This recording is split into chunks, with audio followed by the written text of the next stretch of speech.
Hey guys, I want to start this off with a quick apology to any players that were harmed during the making of this video.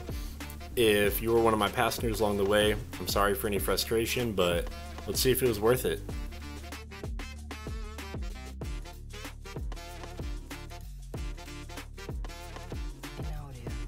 In the past few months, I've seen a lot of players who do nothing but fly helis, even some of them becoming pretty well known on Twitch just for flying. Some of those are like Your Chopper Pilot and Gentlemanquint, and it makes me wonder, are they using a HOTAS, or has anybody even figured this out yet? I broke out my old Logitech X52, which I barely used since my first video about a year ago, and I looked all over YouTube for any sort of video or tutorial on using a HOTAS on Battlebit. The closest I could find was this video by h.o.t.a.s, but he was just using the joystick to play his regular infantry. So I had to figure it out for myself. I dusted off my HOTAS and decided to get to work.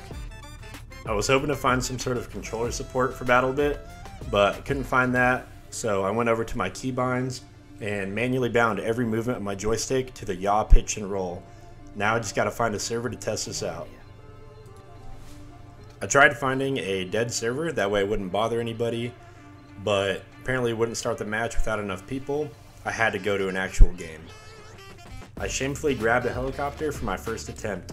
Quickly realized that this way wouldn't work, and it didn't work because I set my joystick to keybinds, so whenever I push one way or another, it's all or nothing.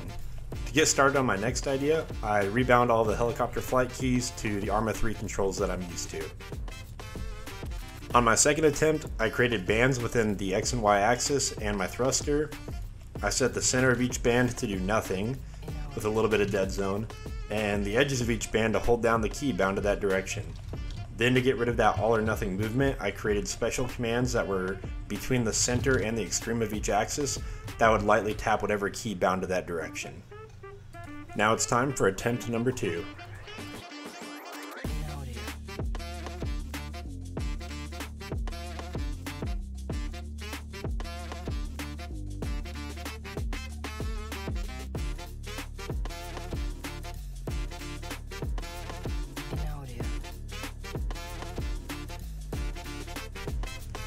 This wasn't the smoothest flight ever, but this is proof that it can be done. I would just recommend going into your X and Y bands, maybe adding more brakes in there to get a little bit finer control of your movement. But I would say this is a success.